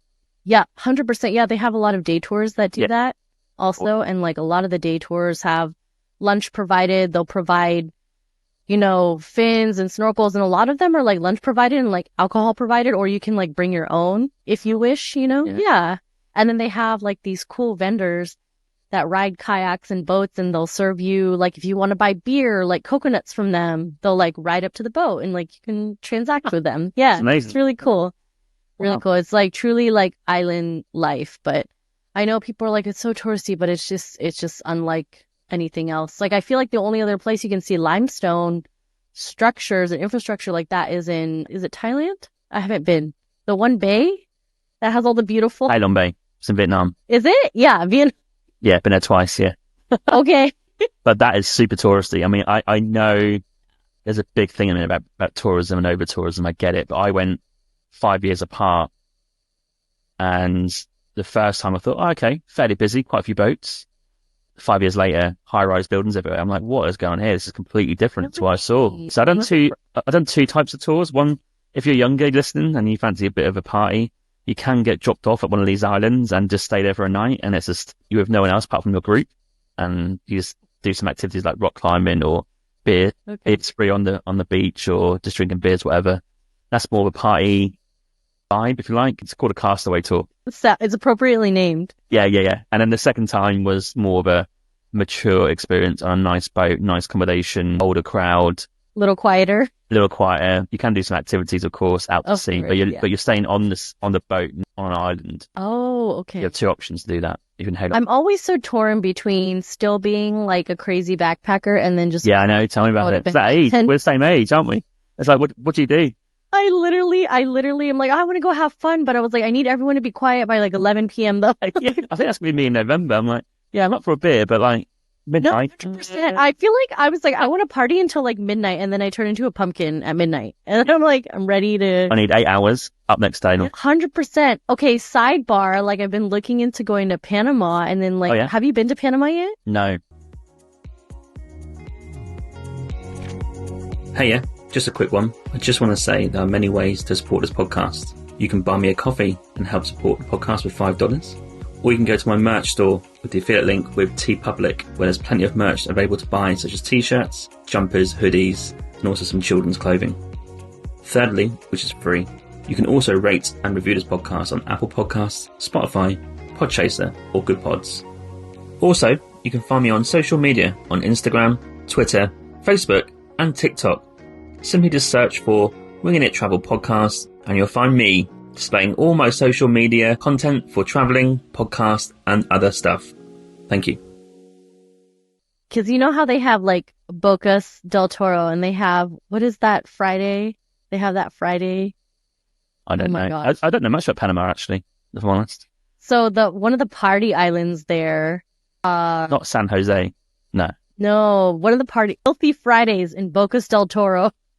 It's just like literally like a 9-hour day party, and you're on a boat, and they boat you to this island, and and I'm just like, I don't think I could do, like, what if I wanted to leave? I can't leave. Oh yeah, but can't leave. Even until the 9 hours are over. No chance. Yeah. That's why I'm like, I think this would have been okay maybe like 10 years ago for me, but I was like, I don't think I could do it now. I think I value the next day too much now. I think I need to. Right. I think if you're on finite time, you're traveling a bit faster, not slow travel, and you got to get to a certain point at a certain time. You need to be strategic about this, right? But when you're like 6 months backpacking, there's no real time constraint. That's fine. You can do that. But for me, I'm like, I need to see the next thing the next day, or at least do something that's not too strenuous, but still feel like I'm seeing something, right? Tempting, but we'll see. Yeah. I know. And then I feel like I always debate that. Ooh, what personality do I want to be? What character do I want to be when I'm traveling abroad? I debate that back home, and then when I'm actually abroad, I'm like the crazy character. And I'm like, I'm FOMO, like, let's just do everything. Man. Okay. And for Philippines? Yeah. I've got on my list here, Coron. Mm-hmm. Is that in the same areas? Yeah. Middle section? It's actually the north of Palawan, like still north. The north is very long. Yeah. So you can take, what I've done is take a multi-day ferry between Coron and El Nido, which you can do either way. And there's a bunch of boat tour companies that run it. I always take Big Dream Boatman, and disclaimer, I am an affiliate with them, but I've been on 3 of their tours. Okay. I am obsessed because it's an all-inclusive price. So if you're still like a broke backpacker, this isn't for you. But if you're like, I want to slow travel the islands, like I have a few days to get between El Nido and Coron, like let's explore it. And you spend overnights on the islands at like these beautiful camps. And so you're like waking up on the beach in these beautiful Nido huts. No, it's incredible. And like all your meals are included, unlimited rum and beer included, all access to all the activities, and then the guides. Like these guides, you have a crew. Like my last crew, when I went in November, I did Coron to El Nido. 18 of us guests, 11 staff, 11 crew. There's a lot of them. Yeah, you bring the cooks, they bring the guides, they bring the captain. But it's so incredibly worth it, and like slow traveling through there, because you can take the fast ferry. The fast ferry will get you there. The commuter ferry will get you there in 5 hours between the two places. But like, also you could also throw up at the end. What's Coron known for? Huh? What's it known for, Coron? There's a lot of shipwreck diving. Right. They're really, really known for their shipwreck diving. Some of the shipwrecks are so shallow that you can actually snorkel or free dive too. But Coron also has an airport as well, so you can fly into there. They have some great hot springs. They're known for Payangan Lake and Twin Lakes. There's beautiful scenery out there as well. Okay. And is there anywhere I've missed on my list that you go to normally? Well, just the places around Cebu, I'll just call them out. Bohol and Siquijor, two famous places. And then really close to Siquijor, Dumaguete, which is another big city, not as big as Manila or Cebu, but I have cousins that live out there, and I think it's a good, like, it's still really inexpensive. So I always tell people, I'm like, if you want a taste of like real Filipino city life that hasn't been like gringofied or turned into tourist central, go visit Dumaguete because it's super cool. Yeah, and it's only in like a 2-hour ferry ride from the nearest tropical island, so really nice. Oh, okay. I was going to come to budget in a minute, because I'm keen to know. Okay, so... Oh, wait, last one. Yeah. In the Visayas, Siargao, which is it's like the next Bali for like surfing. Yeah. Okay. But I don't surf. There's tons of things you can do there. There's like rock pools. You can take a bike and ride all throughout the island. Tons of islands to hop around there. But they do usually get hit by the hurricanes first. Okay. Which is right. Yeah, which is sad. But it's stunning. Like people, non-surfers can spend like a week there. It's really beautiful. Okay. Sounds awesome. And there's the other area, the south. Have you been to this? Yeah. Excuse me. I have. Yeah. Mindanao, basically. That's what it's called, where like Davao is, General Santos City, which is where Manny Pacquiao's from. Okay, that's where it's from, is it? Okay. Yeah, and so the northernmost part of the South, Mindanao, is literally like an hour ferry or a few hours ferry ride from Siargao. But Siargao's considered the Visayas, I think, still. Yes. So I have family that lives in Mindanao. Yeah. And they do live in the northern part of it because the further south you get in the Philippines, there's still some like terrorist turmoil there. Yes. And like all of Mindanao as an island is still on like a level 3 or 4 warning with like at least the U.S. state of travel, right? Meaning we don't want Americans to travel there or reconsider your travel plans. Yeah. But I went with family members, so it was fine. And I just stick around with them. So I haven't traveled solo around Mindanao, and I don't think I will be doing that anytime soon. Okay. Yeah. I'd be safe. Yeah. Yeah, I do know that the South does have that recommendation. I think most countries do have that. I think Islamic State were down there, right? Or might still be down there. I'm not sure. Yeah. I mean, the northern parts of the island of Mindanao are fine to travel alone. It's just, I wouldn't go any like lower than that. Like I would basically try to stick to the more people and touristy filled places in northern Mindanao, but I wouldn't go to the south of Mindanao alone. Okay. And the further south of Mindanao, that sort of touches onto Borneo, right? Basically in Sandakan, which is like the northeast of Borneo. Oh yeah, I on the see tip. Yeah. Uh-huh. When we were there, we were like told just beware pirates. Because I mean they're real thing apparently in that area of the world. So we had to sort of be on alert. But honestly, didn't see or hear anything. But I don't even know what that means. There's pirates about. Are we talking like people in the sea? Yeah. What are we talking about? Phillips here. What's his name? Orlando Bloom, whatever his name, or Johnny Depp. Yeah. So I didn't really know what that meant. But we got the impression Sandakan, Yeah, they give out the same warnings in like the southwest of the Philippines. So for that region, it makes sense. Yeah, kind of some of the regions around the Sulu Sea there. I was actually just watching a movie about that. Okay. The other day, how about like there's still like enemy states and whatnot. Okay. Right. But hang on. What film was that? I don't know. I don't remember. I think I watched it as well. Land of Bad. It was a recent one. Yeah. I watched that the other night. Yeah. It's so funny because I was like, oh my God, this is in the Philippines. Yeah. I watched that as well. So funny. I think some of the places they either didn't name or they made them up, but like the general area of it was like, because I think they were like, oh, this is in Palawan. And I'm like, where? I was like Googling. I'm like, where is this Air Force base? But I think it was just, not exactly correct. Yeah. Yeah. I remember watching that film. I've got some other questions that people might want to know about Philippines. So I'm going to start with which part of the year should people go to in terms of weather? Okay. So I would say December through April are the best months. But after April, it starts getting really, really hot. Like April, May, and then June, and then like July, August, September, October. That's like rainy season. or as they call it, monsoon season in the Philippines, which is, it's interesting though, because my podcast co-host has been to the Philippines in like August. Oh, wow. And she said it was quite rainy, a lot of mosquitoes out, but it didn't look that bad. Like her posts and her videos and pictures, I'm like, it didn't look that bad, but I wouldn't really risk it going in August. I will say though, like November through Feb are probably the most expensive months to go though. Got it. Okay. So you're thinking March might be a good time, or April? Yeah. Yeah. I think March would be good. April would be good. But for sure, like I've gone in January into Feb, like highest tourist season. That's like peak tourist season. Yeah. And then I was there November to mid-December last year. And also like it was still a little bit rainy. I think a little rainier than usual. But yeah, still pretty big on tourist season. I know people don't like to travel during the holidays, which is like, you know, I mean, a lot of Filipinos come home to the Philippines, but other nations sometimes don't like to travel during that time. But it was still quite busy. But yeah, I'd say Jan, Feb are definitely the most popular and expensive months. Okay, good to know. And what about vaccines? I'm not talking about COVID. I'm more talking about the traditional ones. I don't think they require you to have anything. Right. I would just get whatever your country or your doctor recommends, to be honest. Okay, fair enough. Yeah. Mm-hmm.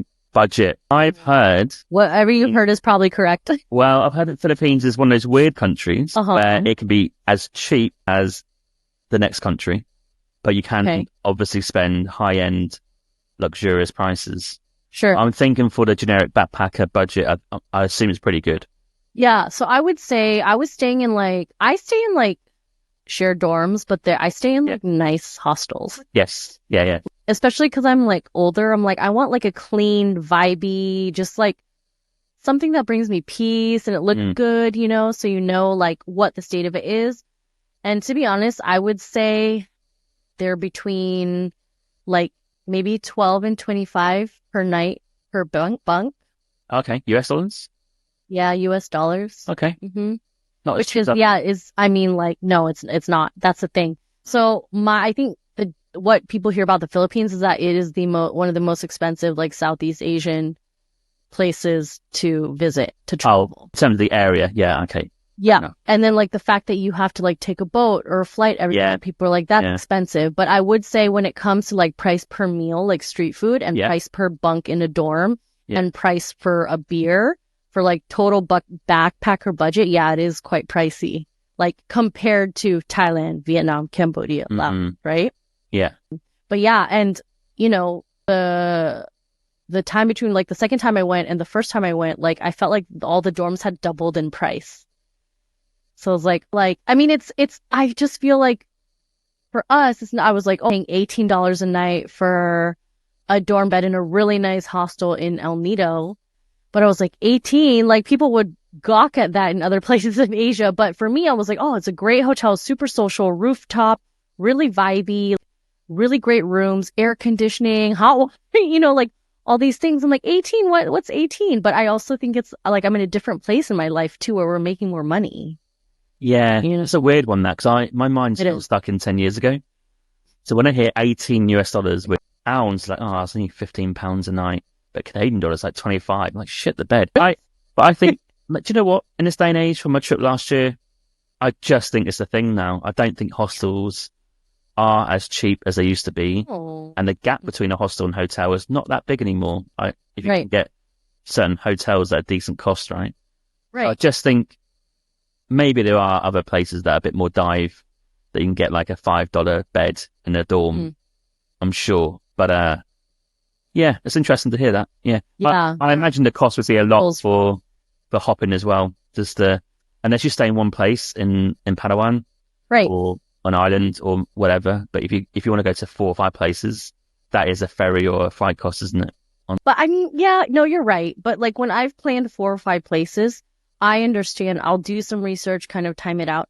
I understand that flights are going to be between, I mean, honestly, you can get flights for as low as like $22 US for the Philippines. Cool. But if you buy too late, you can also, like my friend, we were in Bohol. He's like, oh, I'm planning on flying to El Nido this weekend. And I was like, buy your flight now. It's Monday. What are you doing? And he paid €189 for it. Wow. Okay. Yeah. So I was like, I would never pay that much to like buy a flight to El Nido, but like that's on you, like you're buying the flight late. But like, yeah, I've purchased flights between like Cebu, Manila, different islands for as little as like $30. Oh, wow. But yeah, it's cheap. Yeah. Okay, that's not too bad. Yeah. Okay. Yeah, so we're thinking mid-range is, if you had to label Philippines as budget, mid, and luxury, I guess mid-range is probably the same. Yeah, I'd say like the lower end of like mid-range. But that, like for someone who's not a backpacker, it'll be considered cheap, if you will. Mm-hmm. But if you're a backpacker on a budget, yeah, it's definitely going to be mid-range. Got it. Got that. There you go. Okay. And I've got a question here. What is the backpacking vibe like? I guess it's quite a popular hub. Yeah, for a lot of people. Definitely. But I guess there's a mix between those going for like a vacation as opposed to those staying in, I don't know, 6 weeks in Philippines, start hopping around. I think there's a big backpacker culture, actually. Yeah. Yeah. And I think what everyone will be comforted by is that, like I said, everyone speaks English. Yeah. So I think that like that not having that language barrier helps a lot of travelers feel comfortable there, you know?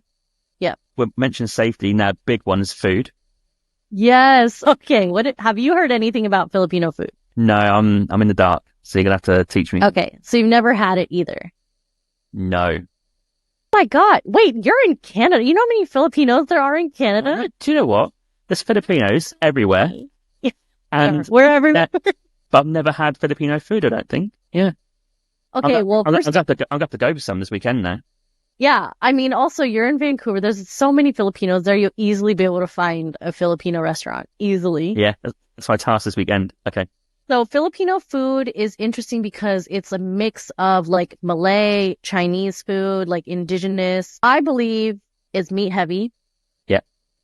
I believe it doesn't have as maybe many different like spices as different Asian, whether it's East Asian, South Asian, Southeast Asian foods. A lot of their flavoring comes from like bay leaves, onions, garlic. And I think you'll hear a lot of differing opinions on it. I am a little biased because I grew up on a lot of it, right? I didn't grow up eating it every day, but like I grew up eating it quite often.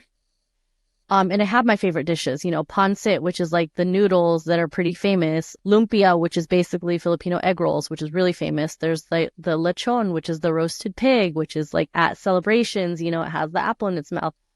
It's also a little difficult for me because it's meat heavy. I don't eat meat. Oh, okay. And this is a new thing, not a new thing. I'm pescatarian, so I eat seafood. Luckily, Filipino cuisine has a lot of seafood in it. Yeah. But a lot of times when I'm having meals with my cousins in the Philippines, they don't have seafood prepared. They only have meat prepared, pork, chicken, whatever it is.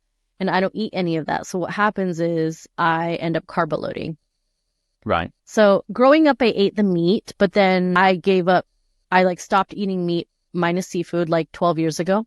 Yeah. So relatively new. I grew up eating all kinds of Filipino food. Now a dish like street food for a plate in the Philippines will run you anywhere from, these days, restaurant, street. Okay, if you go to street food where there's no tourists, you could buy probably a plate of food for $1.50. Yeah. But most tourists don't go to those places. So I'd say the average price of a traditional Filipino dish in a restaurant is honestly $4. That cheap? Well, I don't know. Some people say it's cheap. Some people think it's expensive. That is not expensive. I don't think it's that expensive either. I'm you can't get Chipotle. Chipotle is $12 out here. So. $4. That's nothing. Yeah. Well, I guess that's not on the market either. That's in the restaurant. So even the touristy markets might be $2.50 or $3.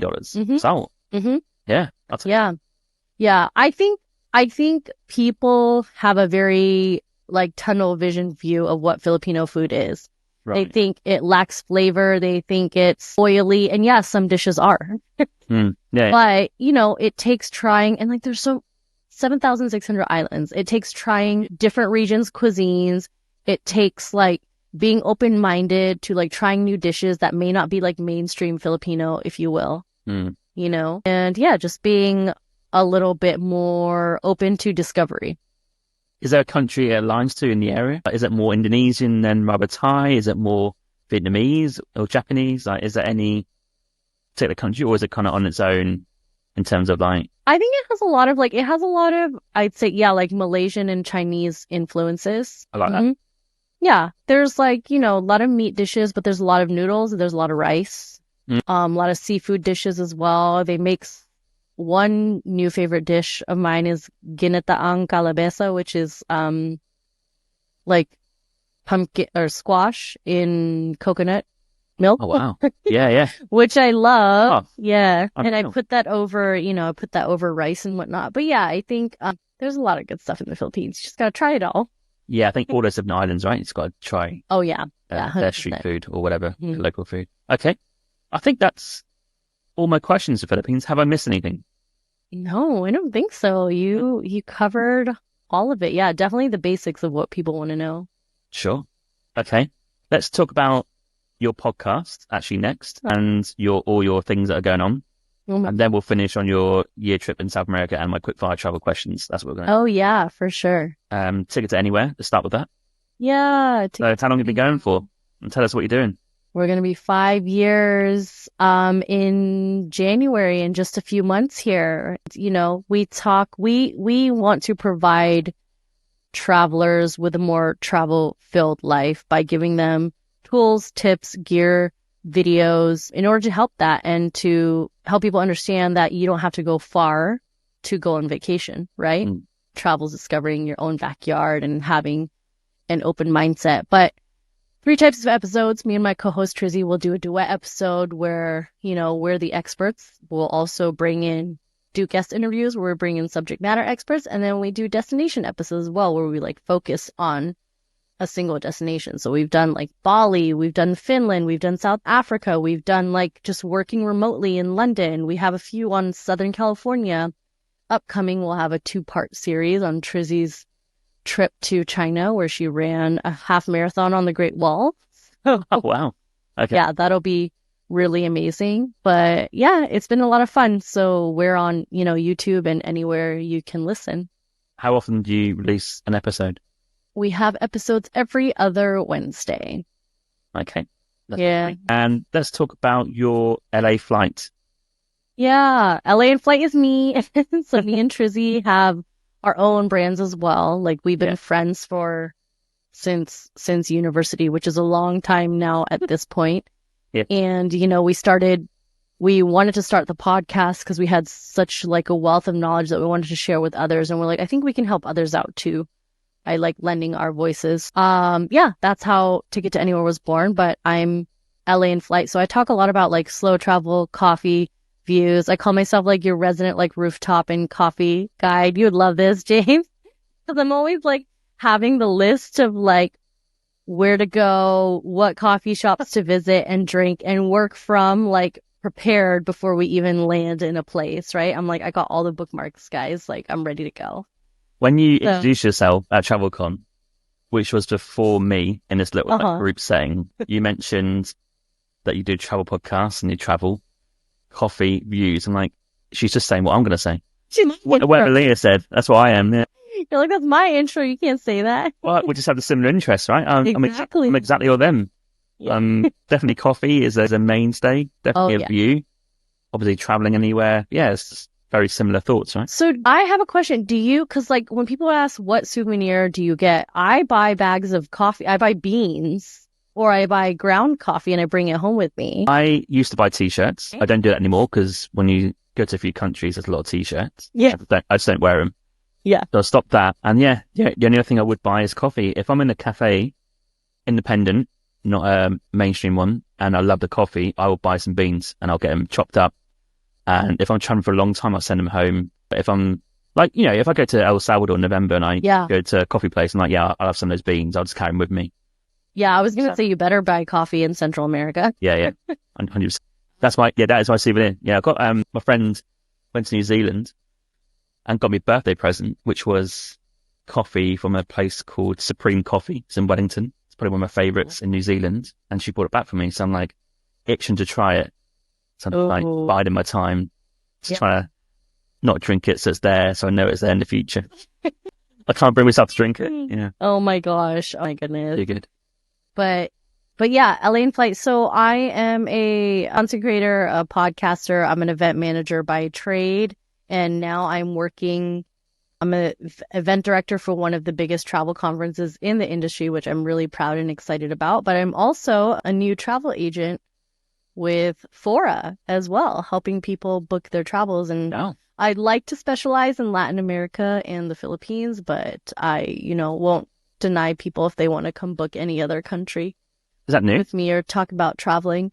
Did I tell you about this at TravelCon? No. I don't know why I didn't. I think it's because I wasn't certified yet, but now I'm all set up and ready to go. I think I was going through the training when I met you at TravelCon. Okay. Yeah. So yeah, this is pretty new. Yeah. You mentioned the events job that you got. I think that's new. Yeah. Which is great. But yeah, this travel agent thing, I see it all the time online about people who. Oh, it's so popular. Yeah. Who train. Now I just feel like one of the millions of people doing it, but it's fine. I guess because you'll know some people and they know people that might want to travel. So I guess you work your connections to get bookings, right? 100%. Yeah. And for me, people turn it into their main source of income. And for me, it's who doesn't love the money, but I'm there because I'm okay, I want to specialize in the Americas and the Philippines. I want people to know the beauty of these places and how easy it can be to travel these places. So that's what I'd love to really sell to people and work on a trip that plans that. So yeah, but I'll drop my travel agent link, my profile to you so you can stick it in your show notes, your, description, whatever you need to. But I'm with an agency called Fora, so it's been really cool. Yeah, access and perks to over 5,000 hotels around the world, but we also have insurance, villas, transport, tours, all different types of activities. So yeah, it's exciting. Okay, yeah, I dropped those links in the show notes, and also I want to quickly ask about your newsletter. You're getting some interest right now in your LA in Flight newsletter, so people should click that link in the show notes to sign up too, right? Thank you. Yeah, it's called Marienda Mondays. You're going to love this. I sent it out right before you and I logged on to start recording. Marienda means, it's the Tagalog variation of merienda in Spanish, or merienda, which means snack in Spanish and Tagalog. So every other Monday, sending out snack size bite tips, all travel related deals, stories. I'm going to share one of my crazy stories every other Monday, which I have a bank of them. I wrote all of them out you'd be proud. I wrote all of them out the other day to be okay, let me just get ahead of the planning. And I literally captured 120 stories for myself. If I keep doing every other Monday, that's 5 years worth of stories. Oh yeah. That's amazing. Yeah. So I'm all right, let's get this going. And it's a lot of it is stuff that I haven't told people before. The general public obviously doesn't know about me. So that's great. Yeah. I think podcasting's the same, right? I think I still got loads of stories from loads of trips that I haven't talked about yet. Yeah. So. 100%. Imagine your podcast if you have no stories. That'd be a shame. Anyway, we're going to finish the episode on some travel and then my quick fire travel questions. So I wanted to hear about your year trip in South America, because I went for 3 months and I barely touched the surface. Oh yeah. And I haven't been back since. So Central America is my first trip into the Americas apart from USA and Canada for 10 years. Where'd you go in South America? I flew into Rio. So then Rio, Sao Paulo, Belo Horizonte, Iguazu Falls, over to Argentina and Salta in the north. And then went across to the Atacama Desert in Chile, in San Pedro, spent some time there, drove over to the Salt Flats in Bolivia and spent 3 weeks in Bolivia, based on most of the country. Wow. And then, I missed Peru. Peru was in there somewhere as well. I think, was that at the end? Can't remember how I left. Yeah, that was at the end because I flew out of Lima. Yeah, so after Bolivia, went to Peru, to the Inca Trail. Nice. And then finish in Lima and fly out. That's my route. That's amazing. You did a lot. Yeah, it's fast going, yeah. You haven't been to Colombia yet. No. It's so good. So what was your trip? Okay, I flew, this was right after my, in Vegas. I was I'm going to South America. I flew one-way ticket to Buenos Aires. I spent 6 months in Argentina with my home base as Buenos Aires. But while I was there, I also visited Brazil for a week. I visited Uruguay for a week, and I visited Chile for a week. So I hit those places while I was there in Argentina. Then after 6 months in Argentina, I was like, okay, I'm cold and it's getting really expensive, which is really funny because now it's like actually unaffordable. Whereas like back then I was like, oh, it's expensive, but expensive for South American standards, I guess. Yeah. So after 6 months in Argentina, I flew to Medellin and I did 3 months in Colombia, running out my tourist visa, traveled all around Colombia, which was fantastic. Wow. And then that was like 2/3 of the way through the year. And I was like, well, I don't need to be in Mexico until December for a 30th birthday in Cabo. So I was like, but I'm not. So basically I have 3 months left and I'm not leaving this continent without seeing Machu Picchu. So I decided to fly to Peru. Yeah. And then I bartended my way through Peru, which was absolutely nuts. It was the time of my life. Still probably the craziest like 3 months of travel. Just like working cash in hand? No, it was work for exchange. Oh, okay, work for exchange. Yeah. Yep. Okay. Mm-hmm. Yeah. So I basically got a discount off my bill, a bed in a staff dorm, and then a meal per day. But then like so many revelations. Like I've never worked hospitality or behind a bar before. Same. And when you're like a decent looking person, there's a lot of stuff you don't have to pay for when you're working behind a bar.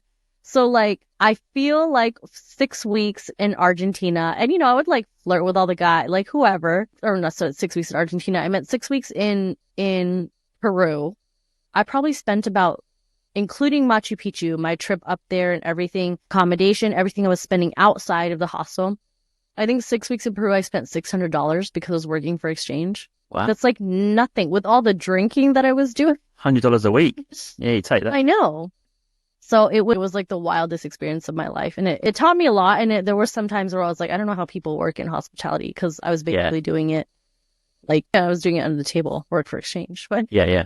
That's a hardcore industry. oh, yeah, for sure. And then after Peru, I flew to Cabo in Mexico and topped off my trip with a all-inclusive resort for 5 days. Treat yourself. Yeah, exactly. So that was my year in South America. It was crazy. Amazing. So like free, just do what you want. Oh yeah.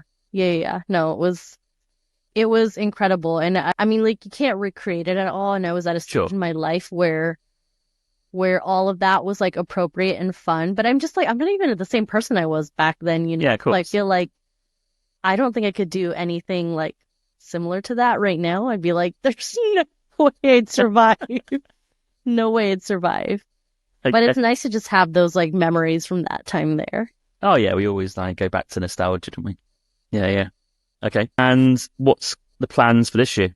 Getting into 2025? Oh my gosh, travel plans.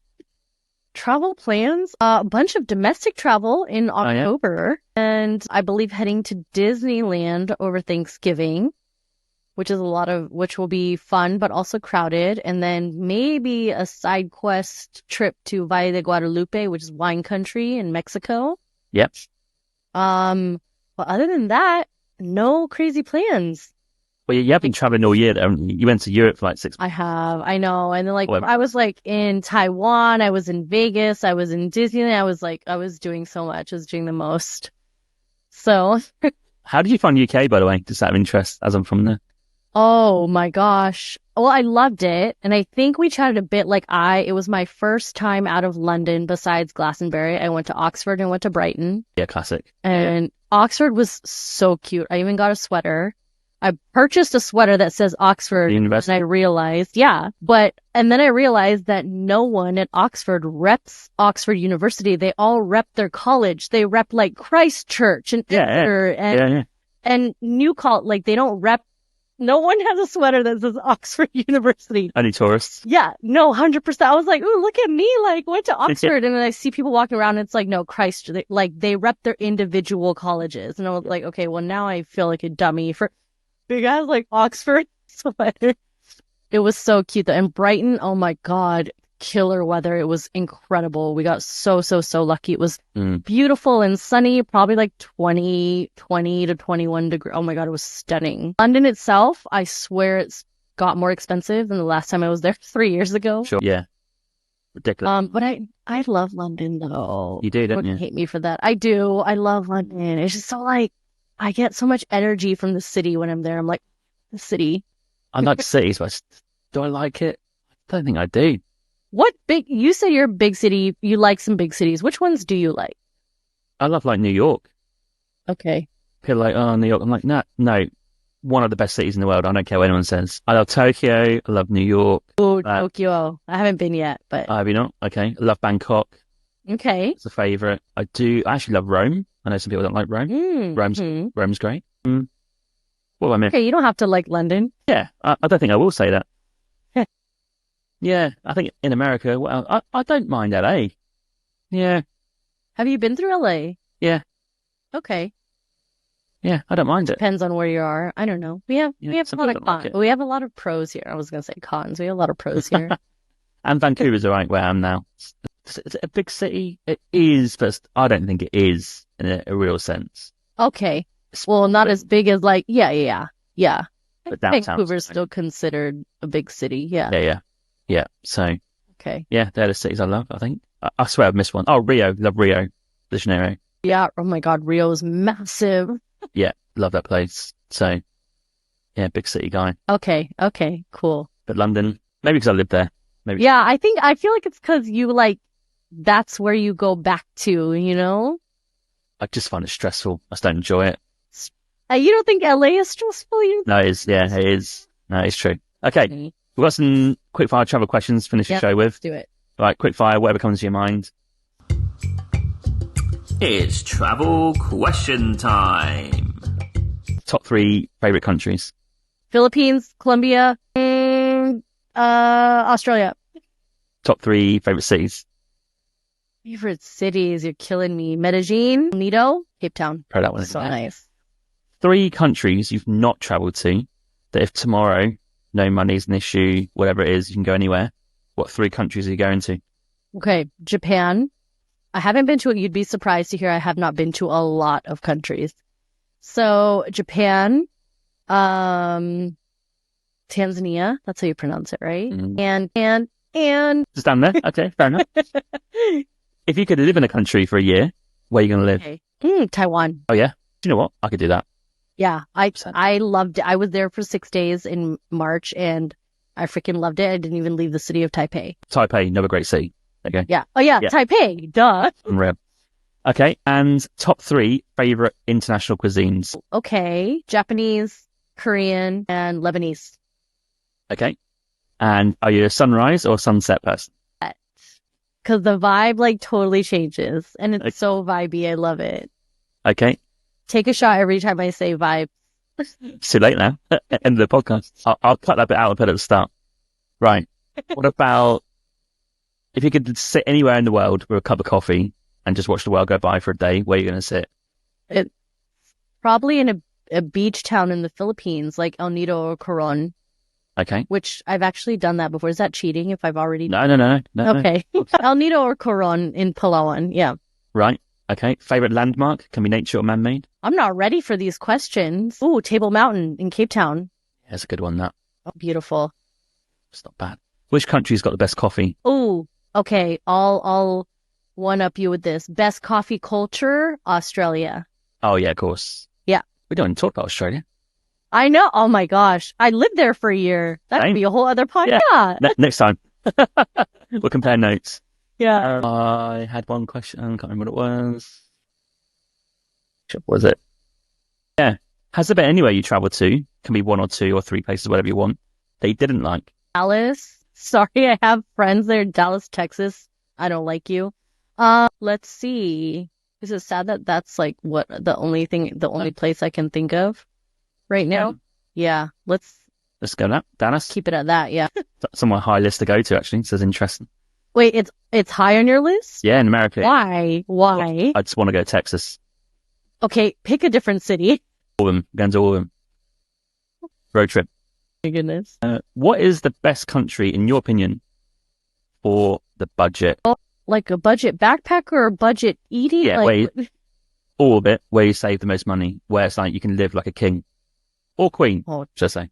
Thailand. And that is the one country I recommend when people are like, what's the best place to go solo for the first time? Thailand. Oh, wow. Okay. Great question. What do you think? I'm going to turn that question back on you. What do you think? That's where I went for the first time. Okay. So I'm not wrong. Is it the first place I'd go? for like budget for. Oh, budget. It's like yeah. Yeah, or Vietnam. Yeah. Okay, I haven't been to Vietnam yet, so I feel like I can't speak on it. They're both, well, it was such a long time ago when I first went, right? But I still think they're pretty cheap. I think even parts of Indonesia are really cheap. That's true. Like not Bali, like other places, you know? I think Yeah, but I guess they're cheap. yeah, for budget. Okay, we're talking about budget. Budget, yeah, it's too much budget. Bit hardcore first time solo place, but Whoa. but budget wise, unreal. Really, Yeah, I think I need a lot of mental prep for India to go. yeah. I'll be honest. Yeah. Okay, I can't think of any more apart from my last question. I normally ask this one, but I'm not sure if it's fair. I actually ask, is there like a country's people you think are your favourite? Maybe the nicest or helped you the most? Okay, I won't say my obvious answer. Filipino aside. Yeah. I would say like any. Okay, now this is gonna be very generic, but like anywhere in Central America. Great to hear. Yeah. No, honestly, I don't think I've told you the Central America's like besides like the Philippines, like my favorite region in the world. Is it? Wow. Yeah. We'll have to converse back for another episode after my trip. Yeah. Yeah. Talk about that. And Australia. Okay. And my last question is, if someone's listening right now who's a bit nervous about going on a trip, could be solo, could be just traveling in general, what few words or sentences of advice can you give to say that they should go? I would say if you really, really, really want to go, because the nerves might be that you actually don't want to travel solo or alone. And that's fine. It's not for everybody, right? If that's what you're thinking. Just because you see everyone else doing it online doesn't mean you have to, right? Yeah. But past that, you really do want to go. Start small. Start with like a beach getaway for one night. Fill your itinerary with things that you want to do, things that make you happy, things that you're interested in. And then go from there. Then make it a weekend. Then make it a long weekend. Then make it 8 months in Asia. You know? So start slow. Start slow. Love that. Okay, Leah, thanks for coming to the podcast. What a chat that has been. Nearly 2 hours. Oh, thanks, James. I know. What a conversation. I know. And there's so much stuff to talk about next time. So we've got loads more to crack on with. But yeah, thanks for making time. I really appreciate it. Thank you. Thanks for tuning in to the podcast episode today. If you've been inspired by today's chat and want to book some travel, if you head to the show notes, you'll see some affiliate links below which help support this podcast. You'll find Skyscanner to book your flight. You'll find booking.com to book that accommodation. Want to stay in a super cool hostel? You'll see Hostelworld down there too. You'll find Revolut to get your travel card sorted. Click the GigSky link to get your eSIM ready for your trip. And more importantly, you'll find Safety Wing Insurance to get that travel insurance for your trip. There are many more to check out, so when you click that link and book your product, a small commission goes towards me and the Winging It Travel podcast. Thank you in advance and enjoy your travels.